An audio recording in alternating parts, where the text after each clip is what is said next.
अस्सलाम वालेकुम दोस्तों, आप देख रहे हैं Anmol smart cattle farming YouTube channel. दोस्तों, आज की वीडियो में हम आपको दिखा रहे हैं ये चोलिस्तान ब्रीड की गायें। आपने देखा होगा चोलिस्तान ब्रीड की जो गायें हैं वो बहावलनगर डिस्ट्रिक्ट और बहावलपुर डिस्ट्रिक्ट में वो मक्खी चीने कलर में हैं और रेड एंड वाइट उन पे डॉट होते हैं। लेकिन ये जो आप देख रहे हैं चोलिस्तान ब्रीड, ये रहीम यार खान एरिया में है। रहीम यार खान डिस्ट्रिक्ट के साथ जो चोलिस्तानी पट्टी है उसमें ये जानवर पाए जाते हैं। जो जानवर चराई पे रहते हैं रेगिस्तान में, उनकी कुछ जिसामत इतनी बड़ी नहीं होती, ना ही उनमें खसूसियात अच्छी होती हैं, क्योंकि उनको चारे की खुराक की कमी रहती है।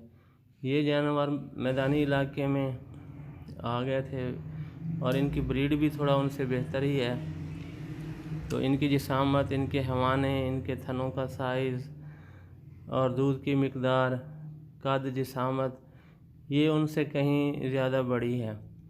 और सबसे बड़ी खसूसियात जो इन जानवरों की है, ये गायें पेट की साफ़ होती हैं और इनमें अगर आप सफ़ेद, गुलाबी, नुकरे और ब्राह्मण या जिस ब्रीड की भी आप इंसेमिनेशन करवाएंगे तो वो उसी तरह के रिज़ल्ट मिलते हैं।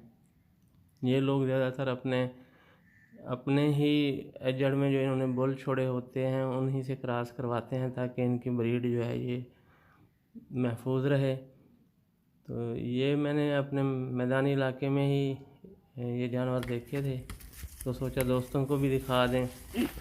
ये जानवर इंडियन हरियाणा ब्रीड से मुतासिर हैं और सिंध तक इनकी नस्लें जाती हैं। सिंध के एरिया थरपारकर में थरी ब्रीड भी इसी से मिलती जुलती है। बहुत अच्छी खसूसियात के ये जानवर हैं।